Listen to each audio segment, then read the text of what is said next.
Hello, and welcome to tonight's sleepy story. It is always a comfort to know you are here, curled beneath a blanket, resting in a chair by the window, or listening from some faraway corner of the world.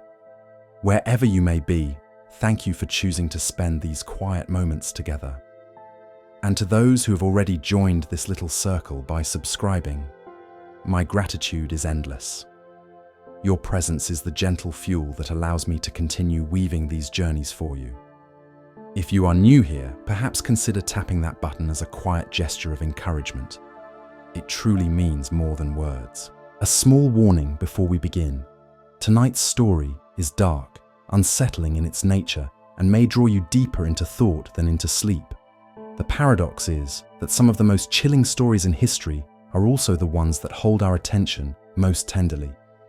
If you find yourself still awake, let it be with curiosity fulfilled, and let rest follow after.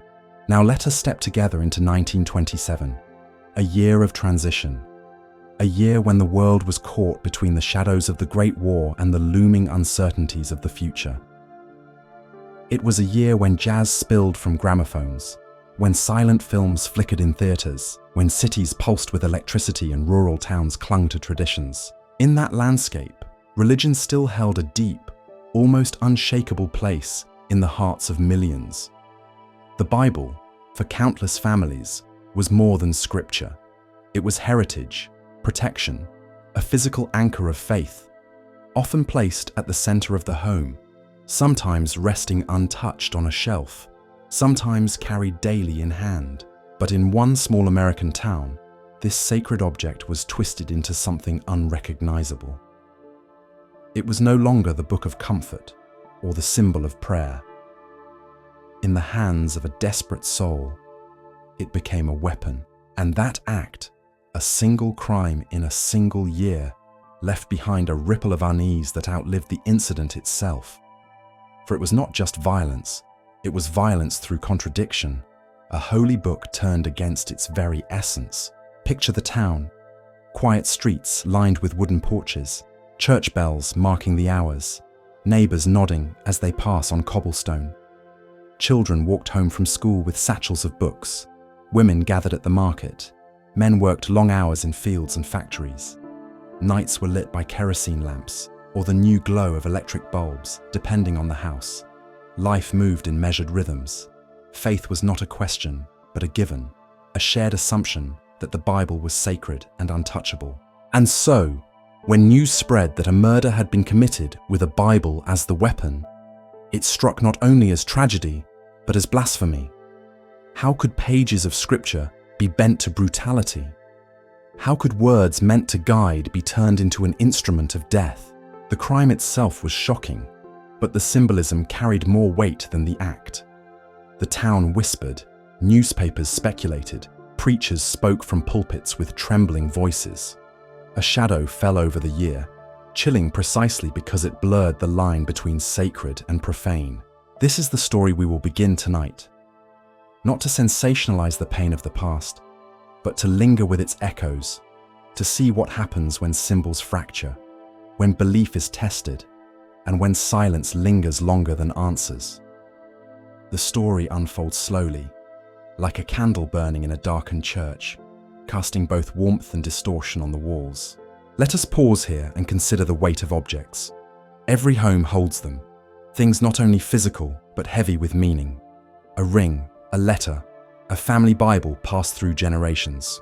These objects feel eternal, beyond harm. And so, when one of them is misused, the betrayal feels deeper than the act itself. The crime of 1927 pierced that sense of permanence. A Bible, designed to soothe, to instruct, was lifted in anger and brought down with force. The act was as symbolic as it was physical. For listeners drifting tonight, imagine the hush that followed. In the courtroom, the Bible lay not on a pulpit, but on an evidence table. Its spine bent, its pages stained, its presence distorted. The silence in the room was heavy. Not all silences are peaceful. Some press against the chest, unrelenting. The people gathered did not only see a crime, they saw a reflection of fragility, the way symbols can be cracked, the way even the sacred can be bent by human hands. Our story will carry us deeper into that year, into the minds of those who witnessed it, into the wider culture of America in the late 1920s. We will explore how crime was reported, how religion was defended, how fear spread, and how memory lingers. This is not only about one incident, it is about what happens when the unthinkable is forced into reality. As you listen, let the pace remain gentle. Let each image unfold like a page turned slowly, deliberately, without haste. For tonight's journey is not about shock, it is about reflection, about the spaces between events, the silences that make them echo. And so, our path ahead begins with context. Who was the victim? Who the perpetrator? And how could a sacred object become an object of harm? The answers will not come all at once. We will move carefully, as though walking through a deserted town after dark, listening for the creak of wood, the sound of wind, the toll of a bell. Rest in the awareness that some stories, even the darkest, can be told gently, with respect for those involved, and with an ear for the lessons they carry. Tonight, we begin one of them. The year 1927 carried a curious duality in America. On one hand, it was a period of rapid change, buzzing with invention, industry, and the rise of modern culture. Radios crackled with jazz and baseball games, automobiles crowded once quiet roads, and skyscrapers began to alter the horizon of cities. But beneath this modern surge lay a deep current of conservatism, tradition, and fear of losing moral ground. It was in this delicate balance between progress and preservation that faith became both anchor and battleground. In small towns, religion was not only belief but rhythm. Sundays marked the week, church bells divided the hours, scripture seeped into daily speech. The Bible was more than a book. It was often the first object opened in the morning and the last seen before sleep. It accompanied births, marriages, and deaths. A Bible might be given to a child as a gift, held in trembling hands at weddings, placed solemnly on coffins. Its presence was constant, a comfort through life's uncertainties. But the 1920s also carried new forces testing that constancy. The Scopes trial of 1925 had just captured the nation's attention, putting science and scripture in public conflict. Prohibition, enforced since 1920, stoked crime and corruption while cloaked in the rhetoric of morality. Technology and entertainment were loosening the hold of the pulpit. For many, the Bible's authority felt challenged, not by individual defiance, but by cultural drift. Into that atmosphere came every crime and every scandal, weighed against the fragile balance between faith and doubt. Now imagine such a climate when whispers spread.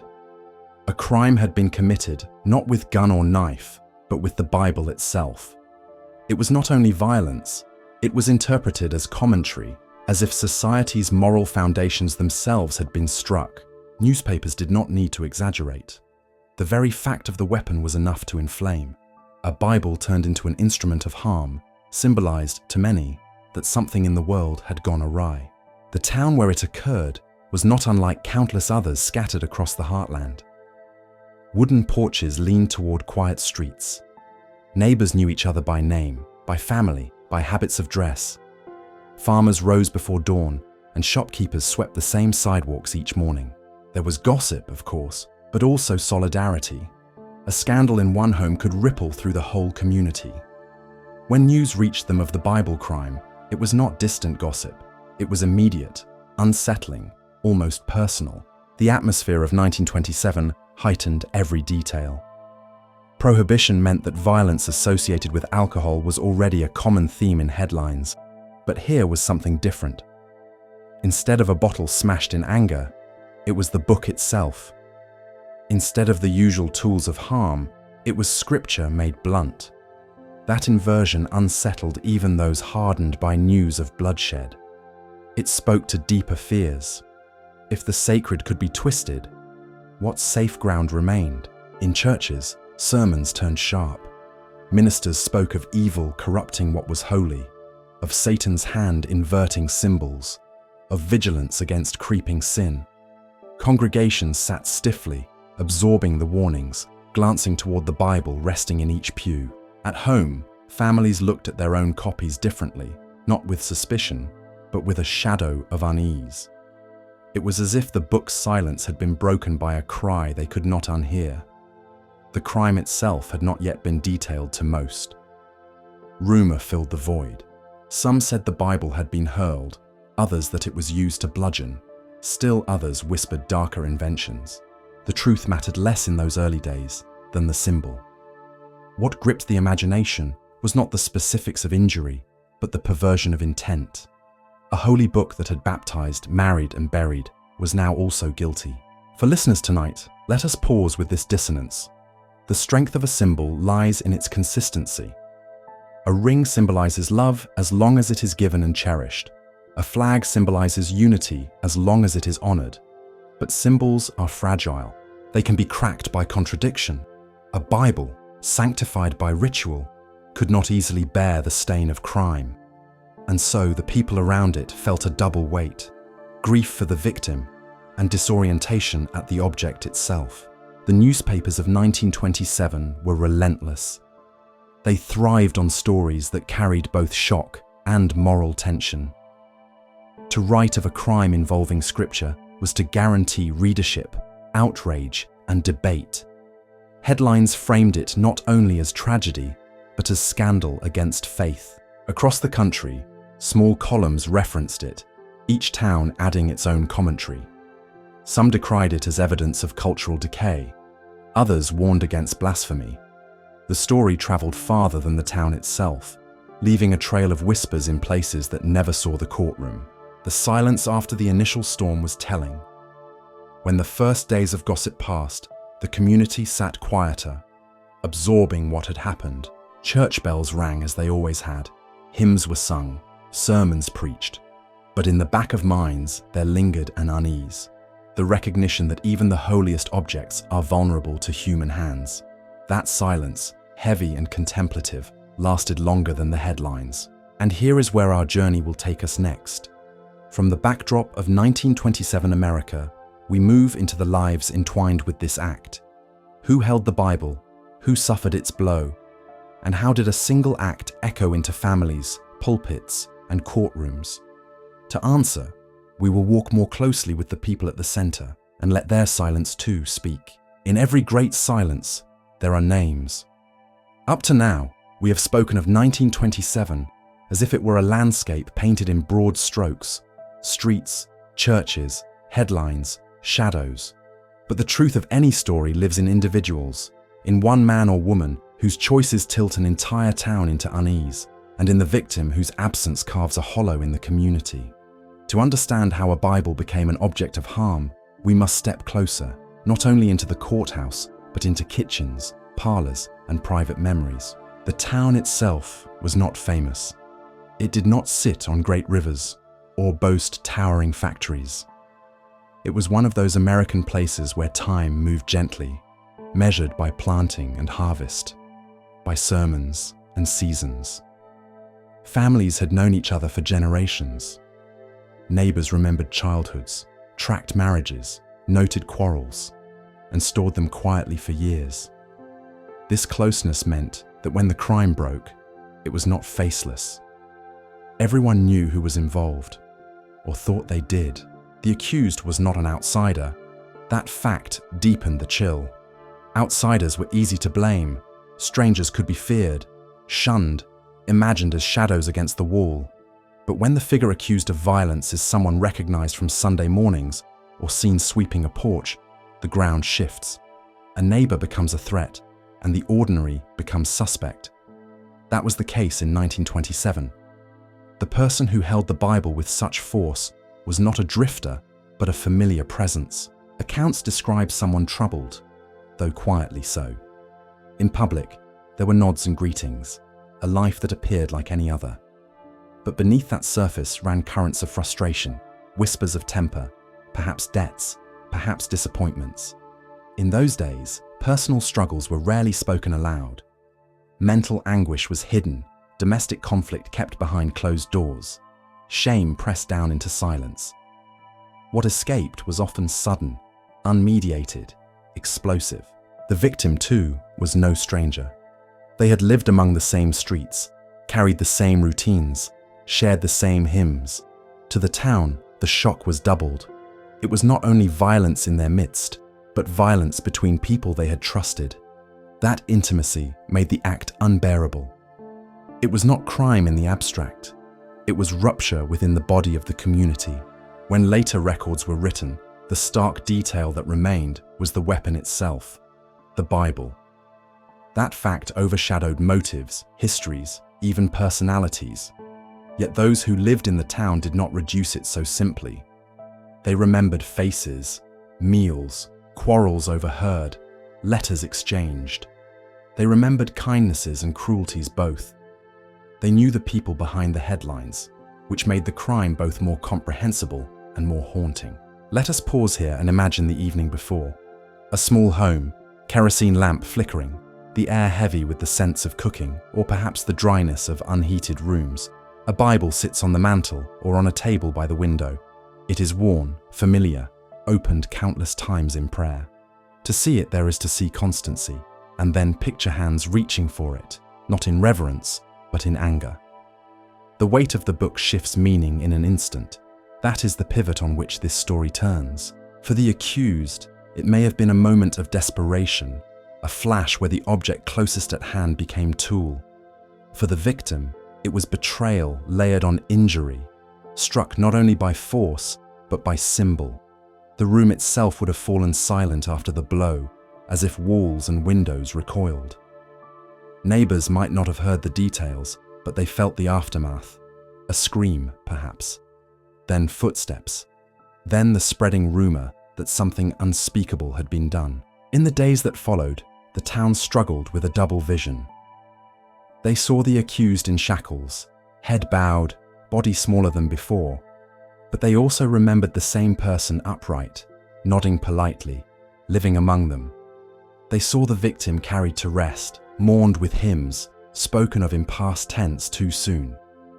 These images could not be reconciled easily. So silence stretched between them, filled with half-formed thoughts, prayers, and questions. And always on the evidence table lay the Bible, its pages creased, perhaps torn, perhaps marked. To some, it was only an object now, stripped of sanctity by its use. To others, it was more haunting because its holiness had not been erased, but perverted. The sight of it forced confrontation with contradiction. The crime of 1927 was not the deadliest, nor the most elaborate. Other murders filled larger headlines, but what made this one echo was precisely its symbolism, a sacred book, meant for guidance, becoming blunt force. It was as though morality itself had been put on trial. That trial would soon unfold in literal terms, with lawyers, judges, and juries. But in living rooms and churches, the trial had already begun, and the verdict was confusion. For listeners tonight, the lesson is less about judgment than about fragility. Communities imagine themselves safe, held by symbols and rituals. But safety is always provisional. When a symbol cracks, the silence that follows teaches more than sermons. It teaches that meaning depends not only on objects but on how we carry them. As we move forward, we will step carefully into the night of the crime itself.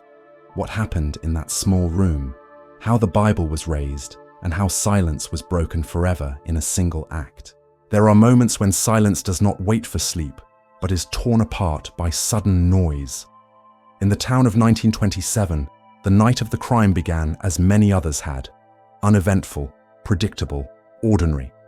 The lamps flickered in homes, radios hummed faint music, and the streets rested under a winter sky. Neighbors were settling into beds, the day's chores tucked behind them, the rhythm of small-town life unbroken. Yet in one home, a sequence of events was stirring that would fracture the night forever. The house itself was modest. Wooden frame, narrow windows, a kitchen that smelled faintly of kerosene and cooked bread, a parlor with chairs worn from years of use. On the table rested objects that spoke of constancy, photographs in frames, a half-burned candle, and, most notably, the family Bible. It had been read aloud in that room, held at births and blessings, opened in times of fear. To see it, there was to feel the steady thread of faith binding generations together. But that night, the air was different. Tension hung in the small rooms, a quiet friction between two people whose voices had risen before. The words exchanged are not preserved, only the knowledge that anger swelled and patience frayed. One figure moved across the room, eyes sharp with frustration, hands unsteady. Another tried to soothe, perhaps to resist, perhaps to retreat. And then came the fateful choice, not of a weapon crafted for harm, but of the object nearest, the one meant to guide, protect, and console. The Bible was lifted. Its weight was modest, but its meaning immeasurable. In that moment, it became transformed. No longer words and paper, no longer prayer and comfort. It was grasped tightly, swung with sudden force. The sound it made when it struck was unlike the familiar rustle of pages, unlike the whisper of scripture spoken aloud. It was a sound that froze the air, that startled even the walls of the room. For a heartbeat, silence followed. The house itself seemed to recoil. Shadows trembled against the lamp's glow. The victim staggered, the accused froze, and the space between them grew wider than ever before. What had been ordinary became unthinkable. A sacred book, cherished for centuries, had been turned against its very purpose. Outside, the night remained still. Neighbors did not hear every detail. Some spoke later of a muffled cry, of hurried footsteps, of a door closing too quickly. Others said they noticed nothing until morning. But in that house, silence was broken and remade. A silence heavy not with rest but with shock. What followed was confusion. The accused, shaken, stood with the Bible still in hand. The victim, injured, fell into stillness that would not recover. And in that moment, the symbolic weight of the act began to press down. Even before authorities were called, before headlines were written, the truth had settled. A holy book had been used in anger. That truth would echo longer than any sound in the room. When officials arrived, lanterns in hand, the scene bore a strange contradiction. On the table lay the Bible, its cover bent, its pages creased. Around it, the normal trappings of life remained. Dishes stacked neatly, coats hung on pegs, a chair tucked properly in its place. The contrast was chilling. Violence had entered a room that seemed untouched by disorder. The officers exchanged glances, each aware that this was no ordinary crime scene. The object they were to log as evidence was not a knife or revolver, but scripture itself. Their hands hesitated before lifting it, as if reluctant to treat it as mere material. By dawn, the news had begun to spread. Word passed from mouth to mouth, porch to porch, until it reached every ear in town. The details were blurred, but the image was sharp. A Bible as weapon. Farmers at the market spoke of it in hushed tones. Children overheard whispers and asked questions their parents could not answer. Ministers prepared sermons before they had even read the reports. The town had been wounded not only by the act, but by its contradiction. In the days that followed, the silence deepened. Mourning settled over the community, but so did something heavier: disorientation. How could the book that marked marriages and christenings, that rested on pulpits and bedside tables, also lie on an evidence shelf behind courthouse doors? That contradiction spread like a shadow, touching every home where a Bible lay. People still opened its pages, still read its words, but their hands trembled faintly as they did. For us tonight, the story carries a lesson that extends beyond its time. Objects hold meaning because we give it. They can symbolize hope, faith, comfort. But when wielded in anger, even the holiest symbol bends. That bending does not erase the sacred. It scars it, reminding us of fragility. Silence after such an act is not empty. It is filled with the weight of recognition. The trial would come soon, with questions of motive, responsibility, and consequence. But before any arguments were made, before a jury sat, the community had already rendered its own silent verdict. The world was less stable than it had seemed. As you rest tonight, let the story settle gently.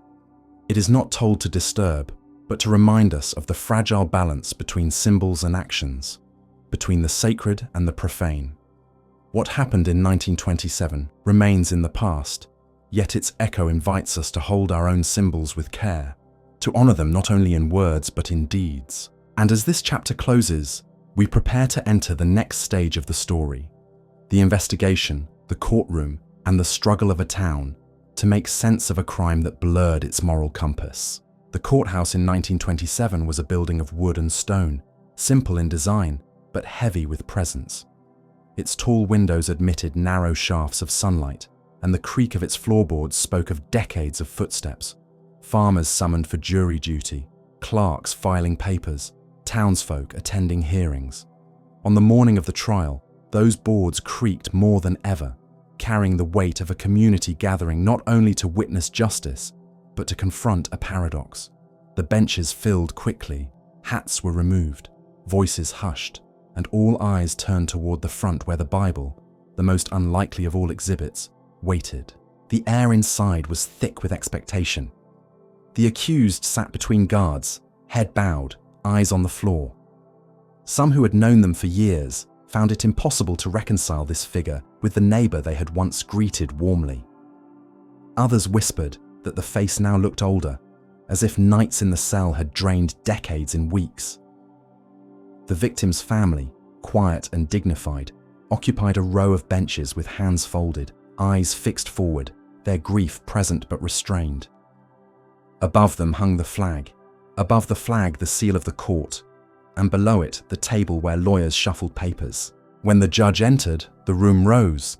The shuffle of chairs echoed, then silence reclaimed its place.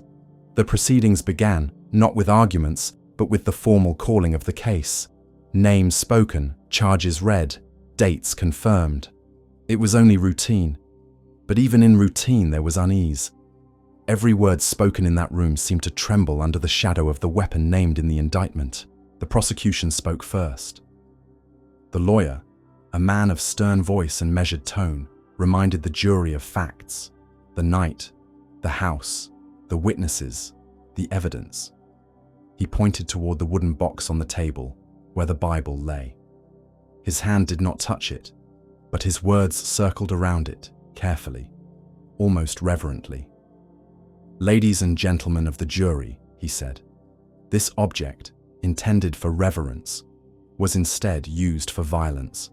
You will see it, you will hold it, and you will know that its misuse is proof of the act committed." The defense rose next, voice softer, more pleading. They did not deny the act, but sought to reshape it. They spoke of desperation, of sudden anger, of no intent to desecrate. "The book," the defense insisted, "is not guilty. The act was one of human weakness, not blasphemy." Their words carried sympathy, but the jury's faces remained still, their expressions unreadable. When the evidence was presented, the silence in the room deepened. The wooden box was opened, and the Bible lifted gently, as if by fragile hands. Its cover was bent, its spine bruised, its pages warped. To the court, it was an exhibit. To the audience, it was something more. The murmurs that spread through the benches were quiet, but unmistakable. For many, this was the first time they had seen the sacred object treated as mere evidence, passed from hand to hand, labeled, inspected. Even jurors shifted uncomfortably as it was placed before them, not wanting to touch, yet obligated. Some glanced away, others turned it slowly, their fingers brushing against paper that had carried prayers for centuries. Witnesses followed. Neighbors spoke of sounds in the night, raised voices, a muffled cry, hurried footsteps. Officers described the scene as they had found it. The house undisturbed, except for the silence too heavy to ignore, the Bible lying nearby. Their testimony was factual, yet their voices slowed when the object itself was mentioned. The word hung in the air, heavier than any other. Reporters scribbled quickly, their pencils racing across paper, capturing every phrase that would travel beyond the town by evening. Already, they were imagining the headlines: "Holy Book in Courtroom Evidence, Murder by Scripture." They knew the story's power lay not only in tragedy but in symbolism, and they sought words that would ignite both awe and unease. The judge, solemn and deliberate, instructed the jury to weigh evidence, not as symbol. Yet everyone in the room knew that was impossible. The Bible was not a neutral object. Its presence altered the air. Even the gavel's strike, sharp and commanding, seemed softened by the weight of the paradox before them. For listeners tonight, imagine the courtroom as an ocean of silence punctuated by words that fell like stones. Each testimony rippled outward. Each glance at the evidence deepened the stillness. The trial was not only legal, it was spiritual, moral, symbolic. The jurors were not only arbiters of guilt but guardians of meaning, asked to decide not only what had happened but what it meant. As the first day closed, the benches emptied, footsteps echoing again across the worn floorboards. People left in clusters, whispering, hats pulled low, hearts unsettled. The courthouse grew quiet once more, the Bible locked back into its wooden box, alone in the evidence room. Its silence was louder than the arguments it had provoked. In the days ahead, arguments would sharpen, voices rise, and tempers strain. But in this first day, what lingered most was not the speeches or the facts, but the sight of Scripture treated as weapon. That sight would follow jurors into their dreams, haunt families in their prayers, and drift through the pages of newspapers carried by trains into distant towns. And so we step forward into the continuation of this trial, into the struggle of a town to reconcile what it had seen with what it believed. In the next part, we will hear how the outside world reacted, how the trial became not only local but national, a mirror for a country caught between tradition and change. News has a way of traveling farther than footsteps. By the second week of the trial, the story that had begun in a single house, carried into a single courtroom, was no longer contained within the boundaries of the town. Trains carried newspapers with headlines bold enough to catch eyes in cities hundreds of miles away. Radios relayed fragments of the tale in staccato voices. Sermons in churches far beyond the county lines referenced the case, holding it up as a lesson, a warning, or a lament. The crime of 1927 had left its porch and street. It had entered the nation's conversation. For the townspeople, this expansion was disorienting. What had been their grief, their shame, their whispered conversation on porches was suddenly everyone's. Letters arrived from strangers offering prayers, judgments, or theories. Journalists walked the streets, sketching details in notebooks, details about the courthouse, about the accused, about the faces of grieving families. To see their private sorrow transformed into public spectacle left some unsettled, others angered, others resigned. The town itself became an exhibit, not just the Bible on the evidence table. In pulpits across the country, preachers wove the story into sermons. Some thundered that it was proof of moral decline, a society straying from God's path, where even Scripture could be twisted by sin. Others urged compassion, reminding congregations that objects cannot sin, only people can. But whichever tone they chose, the story proved irresistible. It was Scripture itself, entangled in crime, and that paradox carried a moral weight too great to ignore. Congregations nodded, some in sorrow, some in fear. Back in the town, the community reacted in varied ways. Some avoided the courthouse altogether, unable to bear the sight of familiar faces under such scrutiny. Others attended daily, filling benches not only out of duty, but out of fascination, as though drawn by the gravity of a wound that could not be ignored. Farmers postponed chores, shopkeepers closed early, children whispered to each other about the trial their parents would not discuss aloud. The local church struggled most of all. Its Bible, resting on the pulpit, now seemed to carry the shadow of its twin in the courthouse. Parishioners glanced at it differently, not doubting its holiness, but burdened by the association. Ministers prayed longer before opening its pages, their hands trembling slightly, as though they feared what eyes in the pews might imagine. Hymns still rose, but the silence before and after grew longer, heavier, charged with thought. The press thrived on the paradox. Headlines varied but always centered on the same haunting image, the Bible as murder weapon. Some framed it as blasphemy, others as tragedy, still others as curiosity. Papers in distant cities ran editorials on the state of morality, using the trial as emblem of cultural unrest in the late 1920s. What did it mean, they asked, that an object so central to faith could be listed in court as evidence of violence? The question was rhetorical, meant to stir, but it echoed in many minds. For the accused, the widening attention was unbearable. In the cell, letters arrived, some condemning, some pitying, some offering scripture as solace. The weight of eyes unseen pressed as heavily as the bars. In court, when reporters sketched their face for illustrations in the evening paper, they flinched slightly, as though realizing that their image too was now an object carried beyond the town. Shame became as visible as guilt. The victim's memory also spread. Newspapers carried photographs, often from years past, showing a smiling figure at a church picnic or standing beside a porch in sunlight. These images clashed painfully with the grim context. To readers who never knew them, the victim became symbol of innocence lost, of sanctity broken, of the cost of violence. To neighbors who had known them well, the photos felt both comforting and unbearable, reminders of a person who had been more than an emblem, who had been a presence, a voice, a part of the rhythm of daily life. For listeners tonight, imagine walking down the town's main street in those weeks. Storefronts displayed the latest headlines. People gathered in knots, speaking in low tones, glancing over shoulders. The air held not only sorrow, but spectacle.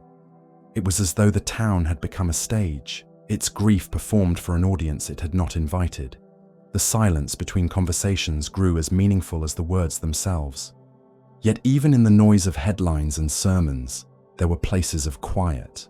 Families still gathered around supper tables, still bowed their heads in prayer, still placed their Bibles on shelves or tables with care. They carried on with routine, though each gesture was tinged with new awareness. Faith endured, but its innocence was bruised. Silence was no longer the same as peace. It was the silence of endurance, the silence of living under the shadow of unwanted eyes. The trial moved forward with testimony and argument, but the nation had already drawn its own conclusions. Some called it madness, others sacrilege, others a simple tragedy of human weakness. The truth was more elusive, bound not in headlines, but in the quiet lives of those who still had to wake each morning in that town, still had to pass by the courthouse, still had to kneel in pews where scripture was read aloud. As we close this chapter, the echoes grow louder. The Bible in its wooden box is no longer only an exhibit for jurors. It has become a symbol for strangers, a sermon for pulpits, a headline for distant readers. Its silence is multiplied, pressed into every corner of the country where the story is retold. Next, we will step into the heart of the trial itself, the closing arguments, the final appeals, the deliberations of the jury who must weigh not only law, but conscience. What verdict will they reach, and what will it mean for a community already shaken by silence? That is where our story will lead us. The trial had stretched across days, each filled with testimonies, whispered conversations, and the constant presence of the Bible in its wooden box. By the time closing arguments arrived, the air in the courthouse carried the weight of expectation, as though the walls themselves leaned forward to listen. The benches were crowded, reporters ready, jurors solemn. It was no longer only a question of guilt, it was a question of meaning, of how a community would frame an act that had shaken its core. The prosecutor rose first. His words were deliberate, measured like stones placed carefully into a wall. He reminded the jury of what they had heard, neighbors describing voices in the night, officers recounting the discovery of the body, the sheriff's entry in the evidence log that named the Bible as weapon. He did not shout, for shouting was unnecessary. The facts themselves carried their own weight. He gestured toward the wooden box, and though he did not open it, the mere gesture drew every eye. This object, he said softly, was never meant for harm. Yet it was lifted in anger, and a life was lost. Ladies and gentlemen of the jury, no explanation can erase that fact. It is not the Bible that is guilty, but the one who wielded it. You must decide with clear eyes, free of sentiment, bound by duty." His voice fell silent, and for a moment the room seemed to breathe with him. The defense followed. Their task was heavier. They did not deny what had happened, for denial would insult the obvious. Instead, they appealed to the humanity of weakness. The lawyer spoke of desperation, of a moment of passion, of the tragic accidents born of anger. He urged the jury not to see blasphemy, but brokenness. "We ask you not to condemn the object," he said, "nor to carry its symbolism into your judgment. See instead a human being who faltered, who chose poorly, but who did not intend desecration." His words were gentle, pleading, filled with pauses that seemed almost like prayer. Some jurors nodded slightly, others sat rigid. The balance of sympathy and anger shifted like a scale, with weights added and removed, never settling. When both sides finished, the judge gave his instructions. His voice was steady, formal, but even he acknowledged what could not be ignored. "You are to weigh evidence as evidence. The Bible is not on trial. The accused is. Let your deliberations be guided by law, not by fear of symbol." Yet even in those words lay the unspoken recognition that such separation was nearly impossible. The jury filed out, their footsteps heavy on the wooden floor.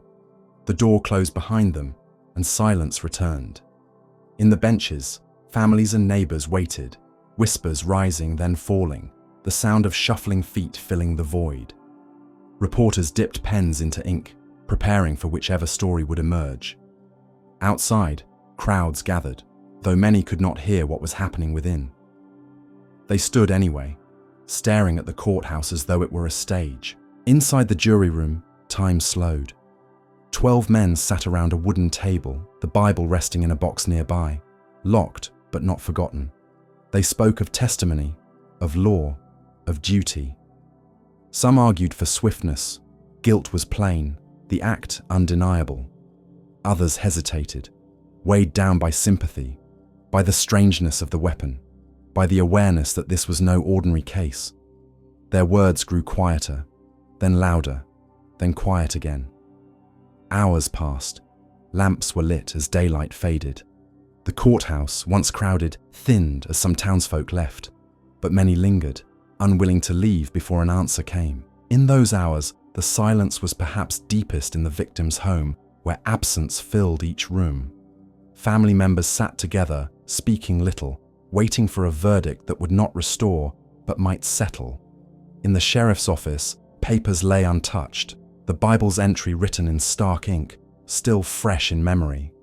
In the church, the minister knelt alone, praying not for a particular outcome, but for peace in a town that had forgotten what peace sounded like. When the jury's footsteps finally returned, it was late into the night. The benches filled again, eyes fixed on the door. The jurors emerged pale, tired, their expressions unreadable. They carried not only their decision, but the weight of hours spent confronting contradiction. They handed their slip to the bailiff, who carried it to the judge.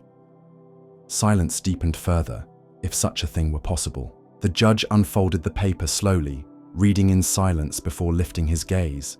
In that moment, every heart in the room seemed to pause. The answer, long anticipated, now stood only a breath away. But before he spoke, before words filled the air again, there was a stillness unlike any other, a stillness born not of rest, but of waiting. For tonight, we will pause here as well, holding that silence with the community, resting in the breath before the verdict is spoken. For sometimes it is in the waiting, not the answer, that the greatest truths emerge. The air inside the courthouse was heavy, as though the building itself held its breath. For days, the town had waited. For nights, families had whispered. And now the moment had arrived. The judge unfolded the slip of paper handed to him by the jury foreman. His eyes scanned the words in silence before his voice filled the room. "Guilty," he declared, "of manslaughter." The word seemed to echo longer than sound should. It pressed against the wooden walls, slipped beneath the benches, and hung over every heart present. Some drew sharp breaths, others exhaled in relief. but most simply sat frozen, unsure how to translate the verdict into feeling. The victim's family, their faces pale from days of endurance, remained still. Their loss was not lightened by the syllables spoken. The accused, head bowed, trembled faintly, as though the weight of the single word was heavier than shackles themselves. The gavel struck once, crisp and final, announcing the close of proceedings. And still the silence did not break. Reporters leaned forward, pencils scratching furiously to capture the words that would appear in evening editions. Jurors shifted in their seats, their duty completed, though the gravity of their choice would accompany them long after they left the courtroom. For the townspeople who filled the benches, the sound of the gavel was not conclusion but reminder. Justice might have been served in law, but meaning remained unsettled. The Bible, central to the trial's symbolism, rested once more in its wooden box.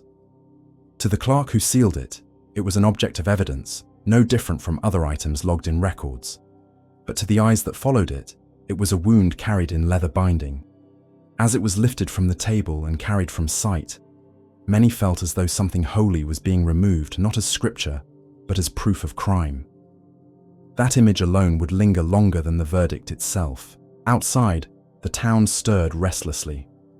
Crowds had gathered through the long evening, lanterns swinging, voices low, waiting for news.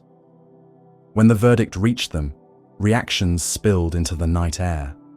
Some nodded with solemn approval, murmuring that justice had spoken. Others shook their heads, muttering that the sentence was too lenient for a crime that had desecrated the sacred. Still others stood in silence, unable to shape the storm of thoughts into words. The streets filled with conversation. But conversation did not ease the unease. Families returned home, lamps glowing in windows, doors closing against the night. Inside parlors, Bibles still rested on tables, but their presence felt heavier. Parents reassured children that the book was not dangerous, that the wrong lay in the hand and not in the pages. But even those reassurances carried hesitation. The innocence of the symbol had been bruised. The newspapers wasted no time. By morning, presses in distant cities carried bold headlines. Bible murder verdict announced. Articles retold the crime in spare detail, but always emphasized the paradox. A holy book wielded as a weapon, now judged in court. Editorials debated its meaning. Some declared the verdict merciful, others condemned it as too light. For most readers, far from the town, it was a story of spectacle. For those who lived within its streets, it was a shadow cast across their daily lives. Sunday brought the heaviest silence of all. The church, usually a place of comfort, was crowded with those seeking answers words could not provide. The minister spoke with care, voice steady but heavy. He reminded the congregation that objects cannot sin. Sin lies in choices, in actions, in hearts. But even as he spoke, he acknowledged the wound. When the sacred is misused, he said, the wound cuts deeper and healing must come slowly. Parishioners listened, eyes lowered, hymnals trembling slightly in their hands. They sang, but softly, as though each note was pressed beneath a weight. When they filed out into the daylight, their steps were slow, their voices absent. The silence that followed the service was the silence of exhaustion, of carrying sorrow longer than words can bear. For the victim's family, the verdict did not close the wound. It offered procedure, not peace. Their home remained marked by absence, their days reshaped by loss. They spoke little of the trial in the weeks that followed. To them, the law had spoken, but grief obeyed no law. The accused was led away that same night. Shackles clinked softly against stone as guards escorted them from the courthouse to confinement. Their figure, once familiar in the streets, became shadow as they disappeared from view. Neighbors who had known them hesitated to speak their name, uncertain whether to recall the friend of years past or the figure who had lowered their head beneath the judge's gaze. Their house, standing dark and unoccupied, grew into another silence, a physical reminder of what had unraveled. For listeners tonight, picture the town in those days. Streets quiet, porches dimly lit, conversations hushed. On tables, Bibles still lay open or closed, but with an awareness they had not carried before. Each household, in its own way, carried the echo of the courthouse. Some read more fervently, clinging to faith as anchor. Others avoided the book, unable to separate its holiness from its wound. Silence filled the spaces between these choices, a silence not of peace, but of reckoning. And so, the trial had ended, but the story did not. The verdict was spoken, the gavel had fallen, the Bible was locked away. Yet the meaning of it all lingered like a chill that would not lift. For the town, for the nation that read its headlines, for the families who prayed in shadow, the silence of 1927 endured. As we step forward, we will leave the courtroom and enter the streets, the homes, the years that followed. We will see how the story refused to fade, how scars remained visible and invisible, and how silence itself became part of memory. When a trial ends, the gavel falls, and the courthouse empties, life is expected to return to its rhythms. But in the town of 1927, rhythms were altered, their cadence forever changed. The weeks following the verdict were filled with attempts at normalcy, farmers tending fields, shopkeepers reopening their stores, children skipping stones in creeks. Outwardly, the town moved forward. Yet beneath the surface, silence endured. It clung to doorways, to pews, to the very pages of Bibles resting in homes. The victim's house became a place of both memory and absence. Curtains remained drawn longer than before, and the garden once tended daily grew unruly with weeds. Neighbors passed by slowly, tipping their hats in respect, but rarely stopping. To enter was to be confronted by echoes, and so the family lived quietly, holding grief close like an unwelcome companion. The verdict had given closure only in a legal sense. In life, wounds still wept.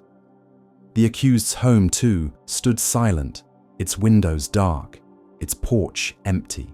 Grass grew high along the fence. The paint on the siding peeled more quickly than before.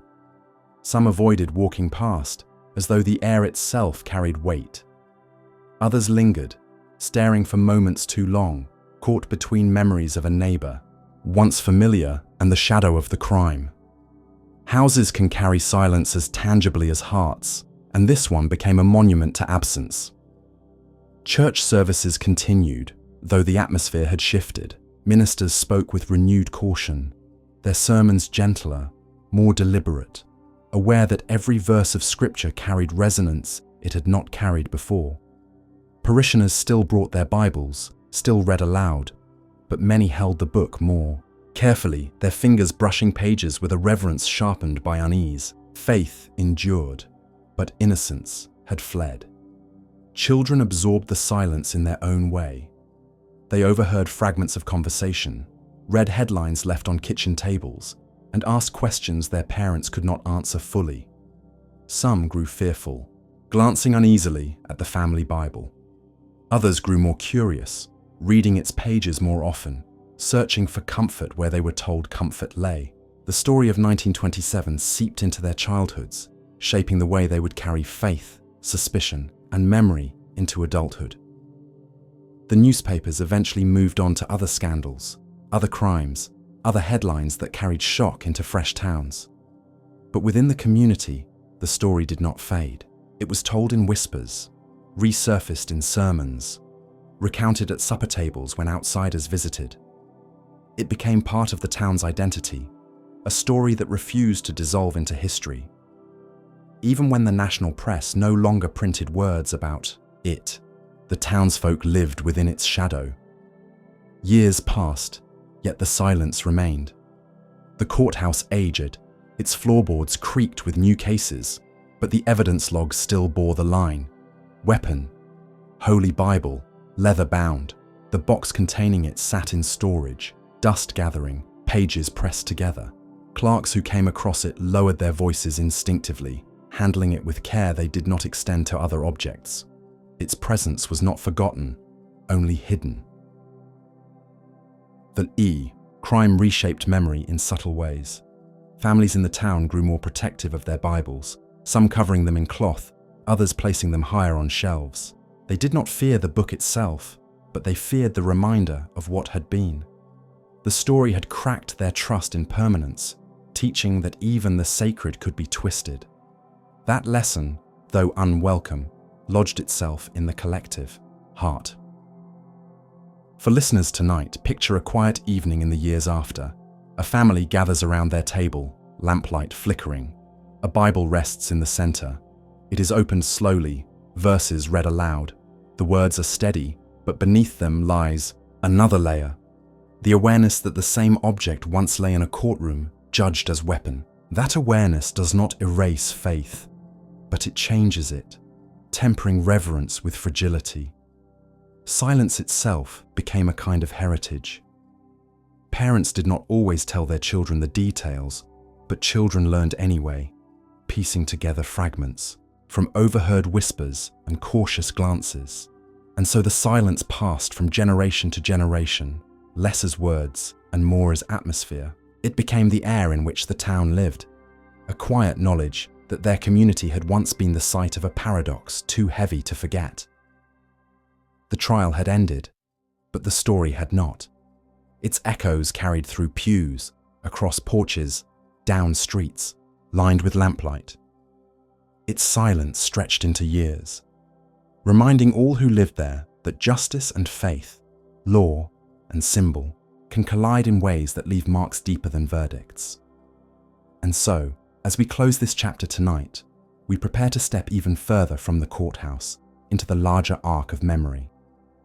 For stories like these do not end in verdicts. They end only in the way communities carry them forward, the way silence becomes part of their identity. Time does not erase stories, it reshapes them.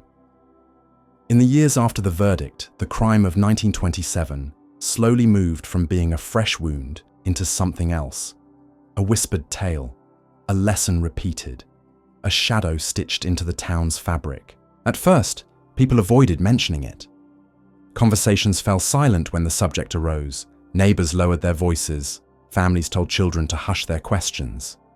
But silence itself has a way of speaking. It does not prevent memory. It preserves it in a different form. By the late 1930s, the younger generation had grown curious.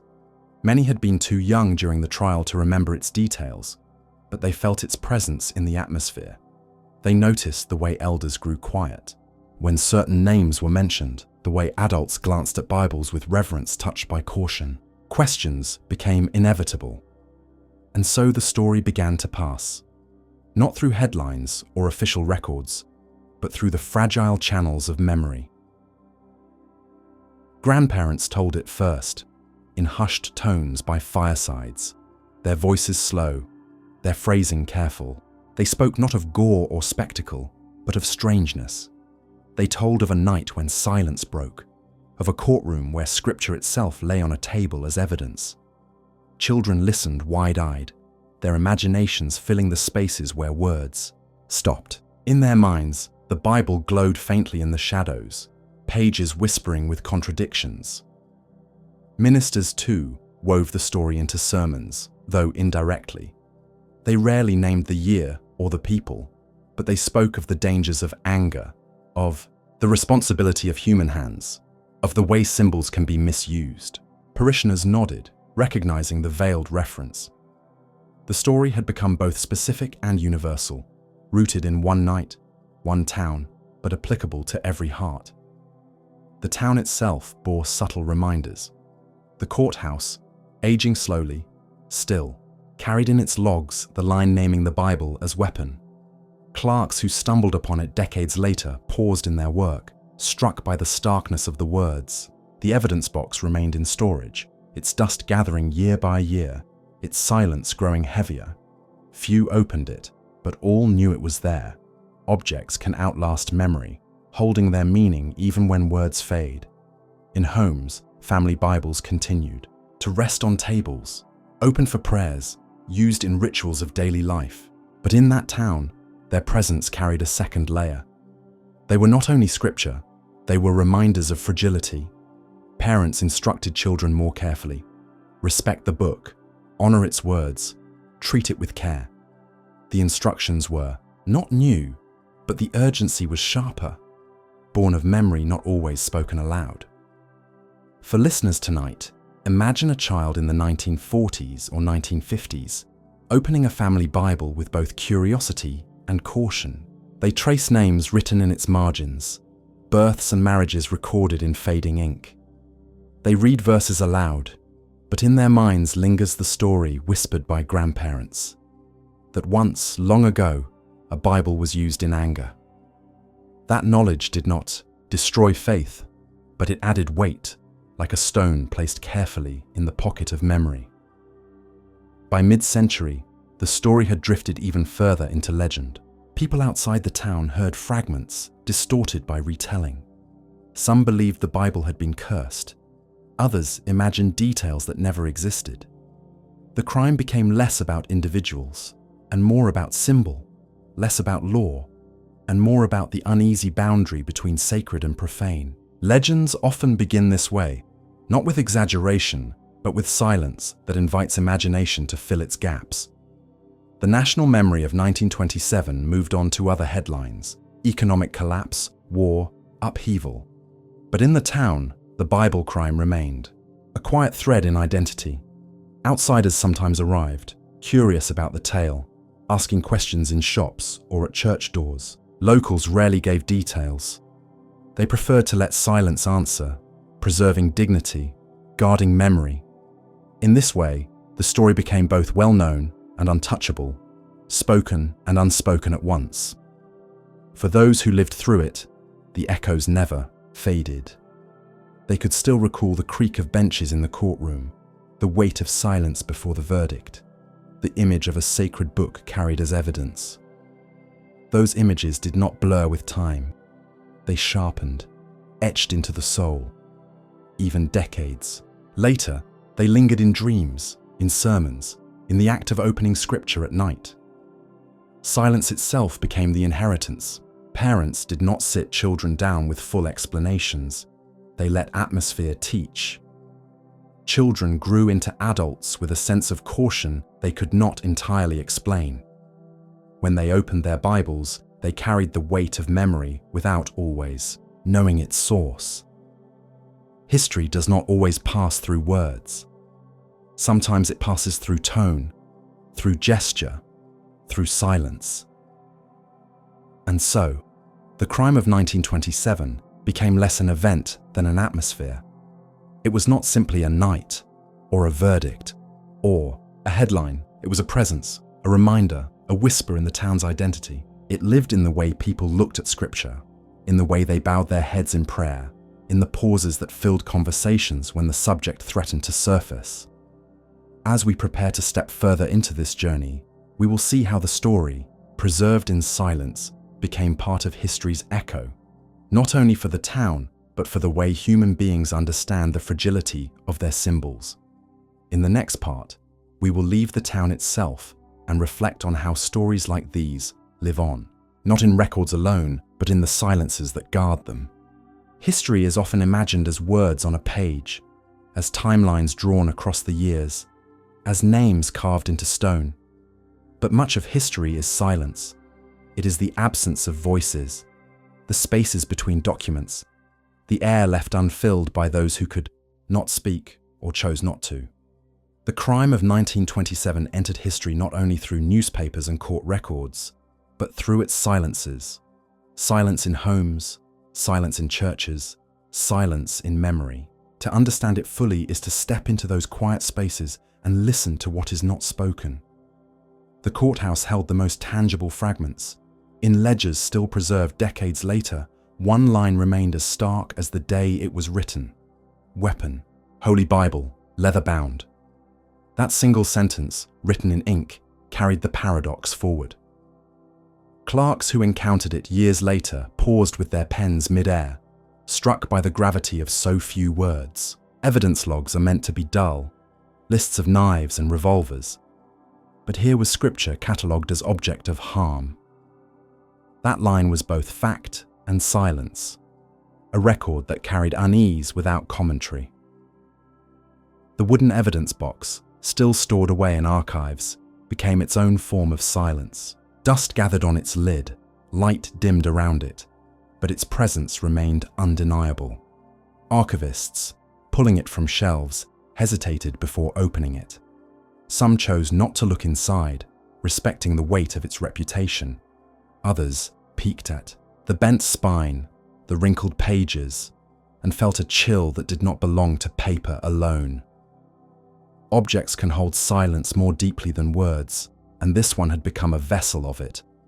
Outside official records, memory itself became an archive. Neighbors carried the story in fragments, phrases whispered, gestures made, pauses left unfilled. These fragments were rarely written down, yet they endured as strongly as ink.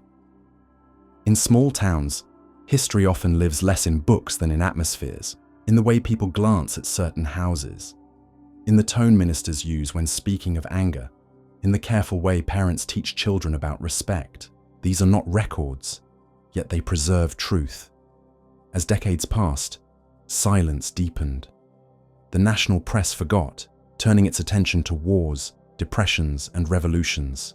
Scholars catalogued major crimes, but this one slipped quietly beneath, too strange to fit categories, too symbolic to fit neat analysis. And yet, in its town, it lingered, not shouted, not displayed, but carried like a shadow. The silence itself became history. For listeners tonight, imagine walking through that town 30 years after the trial. The courthouse still stands, its windows dusty, its benches worn. No one inside speaks of the crime, but the air remembers. You open a drawer and find a logbook, its pages brittle with age. Your eyes fall on the line naming the Bible as weapon. You close the book slowly, feeling the weight of silence pressing through the paper. That moment, though wordless, is history speaking. Historians sometimes describe silences as gaps to be filled, but some silences are not gaps. They are presences. They are the weight of things too heavy to voice, the lingering of events that resist explanation. The silence of 1927 was not emptiness. It was full. It was filled with grief, with contradiction, with lessons unspoken. To write of it now is to listen not only to words, but to the spaces they avoided. The Bible itself, resting in its box, carried those silences more strongly than any record. Each crease in its pages, each mark on its spine, told a story without speaking. Objects, unlike people, do not explain themselves. They simply exist, waiting for eyes to interpret. And in that waiting lies their silence, powerful because it demands imagination. Generations passed, but the story survived in this way. Not as a headline clipped and framed, not as a tale retold at every gathering, but as an atmosphere. Children grew into adults who carried unease without always knowing why. Ministers preached with tones shaped by memory they never experienced firsthand. Clerks and archivists paused over evidence boxes they had never seen opened in court. Silence preserved the crime, wrapping it in shadows history could not fully disperse. This is the nature of certain events. They are too fragile to be spoken of constantly, too sacred or too painful to be told in detail. And so they pass into silence, where they are remembered by the absence of words. The crime of 1927 became one of these. It survived not only because of what was written, but because of what was withheld. For us tonight, let this truth settle gently. History is not only made of voices, but of silences. To honor the past is not only to read records, but to listen to the quiet that surrounds them. The silence of the town, of the courthouse, of the Bible in its box, speaks as clearly as any verdict. It says, even the most sacred can be scarred, and even scars can be preserved in stillness. As we move forward, the story will shift again. In later decades, when curiosity returned and storytellers sought to reclaim forgotten echoes, the crime of 1927 re-emerged, not as fresh wound, but as legend. In the next chapter, we will watch how silence itself became story, how historians and dreamers rediscovered what had never truly vanished. Silence can last a long time, but it rarely lasts forever. By the mid-20th century, the story of the crime of 1927 had sunk deep into the soil of the town, hidden from view but not erased. And as with many buried things, there came a time when hands began to dig again. Historians, journalists, and storytellers, each for their own reasons, started to look backward. What they uncovered was not a forgotten headline, but a paradox still alive. A Bible, once meant to guide, turned into a weapon. The rediscovery began quietly. A local historian, leafing through courthouse records in the 1950s, stumbled across the entry in the evidence log. The words were as chilling then as they had been decades before. Weapon, Holy Bible, leather bound. The historian paused, pen still, breath caught. They copied the line into a notebook, unsure whether they had uncovered a curiosity or a wound. As they read further, they found testimony transcripts, faded but legible, recounting neighbors' whispers, officers' reports, the description of the Bible's bent spine. The details were spare, but the atmosphere was heavy. The historian wrote an article for a regional journal, framing the story not only as crime, but as cultural symbol. Readers, many of whom had never heard of the incident, were struck by its strangeness. Letters arrived at the journal, some skeptical, some fascinated. "Surely this cannot be true," one reader wrote. Another asked, "If it is true, what does it mean?" The silence that had preserved the story had also made it unbelievable. Like a legend half remembered, journalists followed. In the 1960s and 1970s, when America was already wrestling with questions of faith, morality, and social change, the Bible crime resurfaced as metaphor. Newspapers ran features with titles like "When Sacred Objects Are Misused" or "The Trial That Shook a Town's Faith." Some embellished, imagining cursed books or haunted churches. Others reported carefully, citing archival records. The truth and the myth began to weave together, forming a fabric of memory stronger than either alone. In the town itself, reactions were mixed. Older residents bristled at outsiders digging up what they had worked to bury. "Let the past rest," they said. But younger generations leaned in, intrigued by the thought that their quiet streets had once held such an unsettling drama. Cafes buzzed with speculation, schoolchildren whispered in corners, and ministers found themselves fielding questions from teenagers who had read the articles. Silence was giving way to curiosity. The Bible in the evidence box, still resting in archives, became the object of fascination. A few archivists, responding to requests, allowed scholars to view it. Those who saw it described a sense of unease. It was not dramatic in appearance, simply a worn book, spine bent, pages marked. But its history weighed heavier than its leather. One scholar wrote afterward, "The object itself is mute, but it radiates contradiction. To hold it is to feel." Both reverence and repulsion. Folklore grew quickly around it. Some said the Bible was cursed, that those who touched it fell ill. Others claimed its pages turned red under certain light.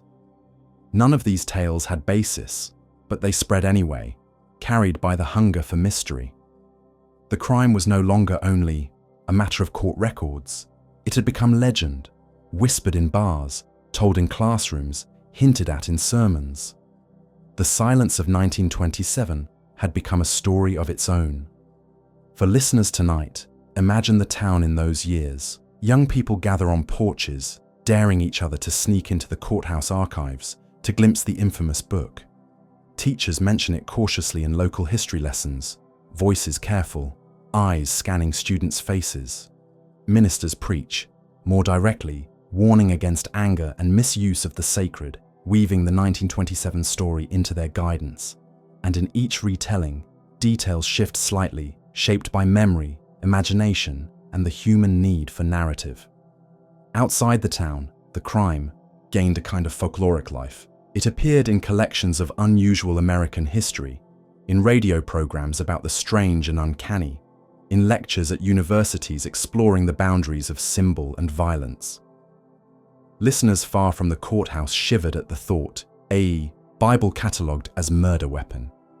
To them, it was less a legal fact than a haunting parable about the fragility of meaning. For those within the community, the revival of attention was both burden and relief. Burden, because old wounds reopened when strangers came asking questions. Relief, because silence had been heavy, and telling the story, even imperfectly, lifted some of its weight. The town learned slowly to carry both. The memory and the myth, the wound and the story.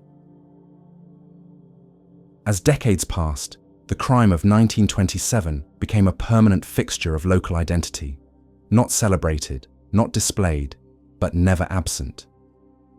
It lived in the way the town spoke of itself, quietly, cautiously, with pauses that carried as much weight as words. Outsiders might see only a strange tale, but insiders knew it was also a mirror, reflecting human weakness and the delicate line between sacred and profane. And so, silence transformed into legend. What had once been a wound carried in whispers became a story told aloud, reshaped by time, reinterpreted by generations. The Bible in its box remained unchanged, but its meaning multiplied. It was no longer only evidence of a single crime. It was a symbol of how memory works, how silence preserves, how legend grows. As we step forward, we will leave the mid-century rediscovery and enter the modern era, where stories like this find new life in books, documentaries, and the endless reach of digital voices. In the next part, we will see how the crime of 1927 traveled even further, becoming not just history, but part of the imagination of a wider world. Stories never stay still. They move, shifting shape as they pass through mouths and pages, through whispers and broadcasts, through silence and rediscovery. By the late 20th century, the crime of 1927 was no longer confined to the town, nor to archives, nor even to folklore whispered by older residents. It had found new life in modern retellings, books, documentaries, classrooms, and eventually, the vast echoing corridors of the digital age. Writers were among the first to return to it. In the 1980s and 1990s, anthologies of unusual crimes or strange histories began, including short chapters about the Bible murder. Some were cautious, presenting it with archival citations. Others were theatrical, exaggerating details, turning the story into parable. The truth and the myth, once distinct, blended into one narrative that readers consumed as both history and legend. Bookstores carried volumes with titles like America's Forgotten Crimes or When Faith Falters, and tucked inside, between other tales of strangeness, sat the entry about the trial of 1927. Television followed. Documentaries aired on regional channels, dramatizing the courthouse, showing actors in period clothing, placing the Bible on a wooden table beneath a spotlight. Narrators spoke in solemn tones, their voices drawing out the silence between sentences. For viewers, the story was haunting precisely because of its paradox. They did not need embellishment. The idea itself, that scripture could be wielded as harm, was enough to unsettle. In the town, reactions to these portrayals were conflicted. Some resented outsiders making spectacle of their past. Others felt relief that the story was acknowledged, no longer burdening them in silence alone. Young people watched these programs with fascination, sometimes with disbelief, sometimes with pride that their small community was remembered. Silence had given way to broadcast, and with broadcast came permanence. The rise of the digital era transformed it further.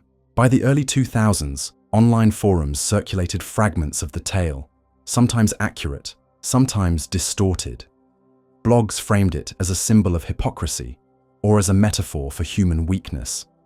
Later, videos appeared on streaming platforms, pairing narration with archival photos of 1920s towns, courthouse interiors, and sepia-toned Bibles. Each retelling carried its own interpretation, reshaping the story for new audiences.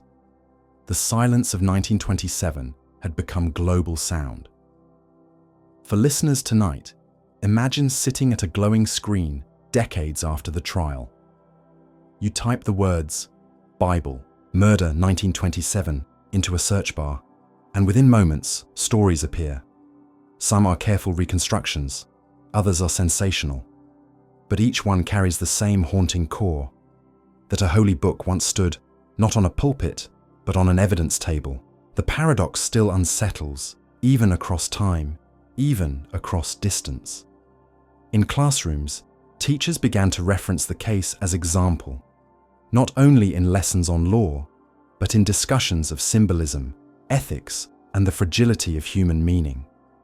Students debated whether objects can carry moral weight, whether the misuse of the sacred alters its holiness. They read excerpts from trial transcripts, sometimes role-playing as jurors, and felt the gravity of the paradox.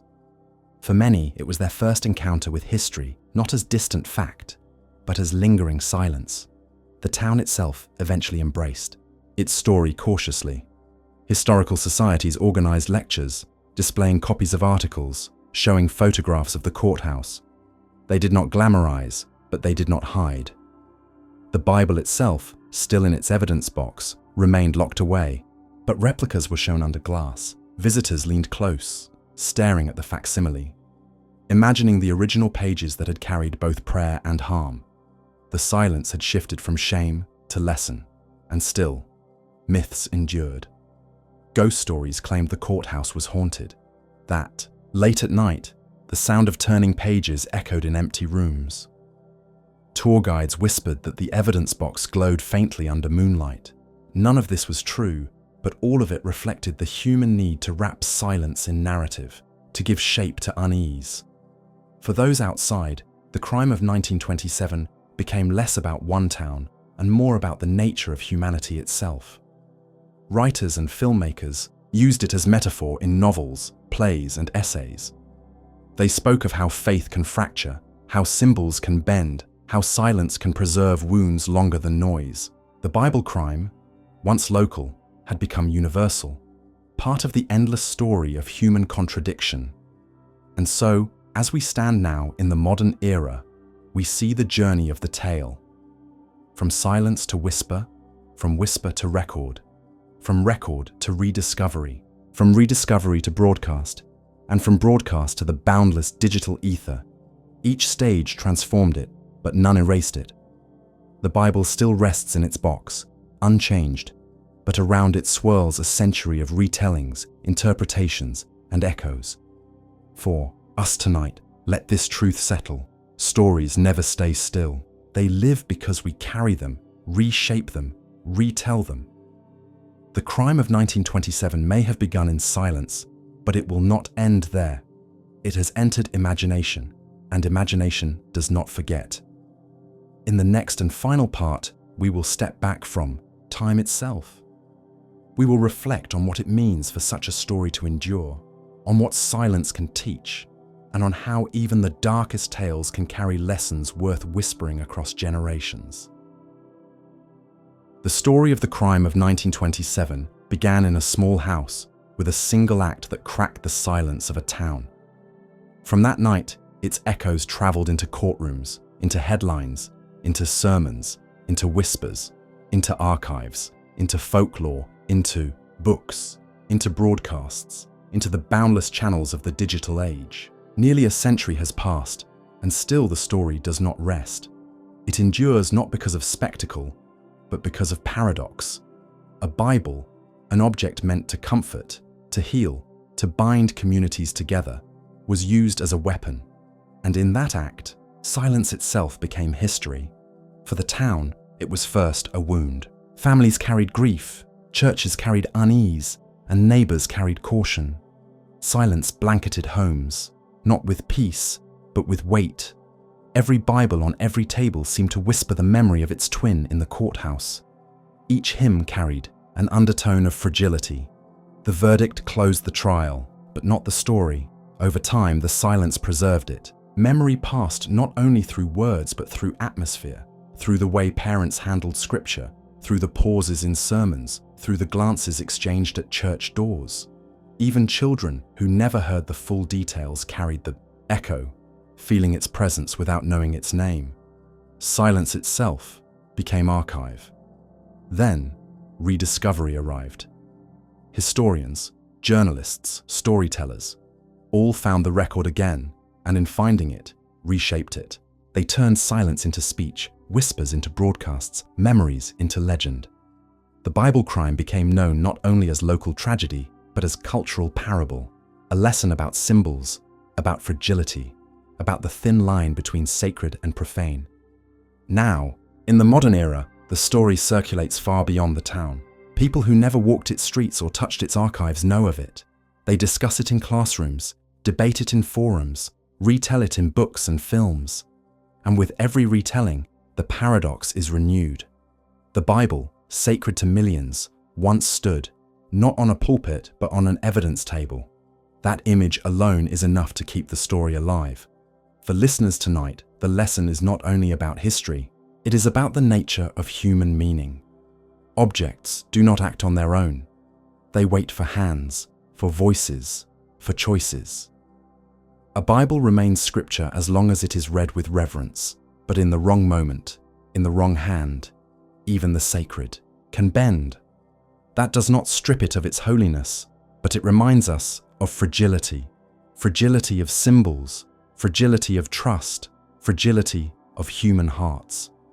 The silence of 1927 teaches that history is not always loud. Sometimes it survives in whispers, in pauses, in the heaviness of objects that refuse to be forgotten. Silence can wound, but it can also preserve. It can hold memory intact until another generation is ready to listen. And tonight, as we close this journey together, we have been listening to that silence, letting it speak through us. The Bible, in its wooden box, remains even now. Dust gathers on its cover, its spine remains bent, its pages pressed together. It will likely never be opened in public again, never read aloud, never returned to pulpits, but its silence still radiates, still unsettles, still teaches. Objects, like stories, do not vanish. They wait, and so the tale of the crime of 1927 ends not with a final word, but with a question. What do we do with symbols? How do we carry them? How do we honor them in a world where anger can twist even the sacred? These are not questions with single answers. They are questions that live in the silence we leave behind. Questions that echo across generations.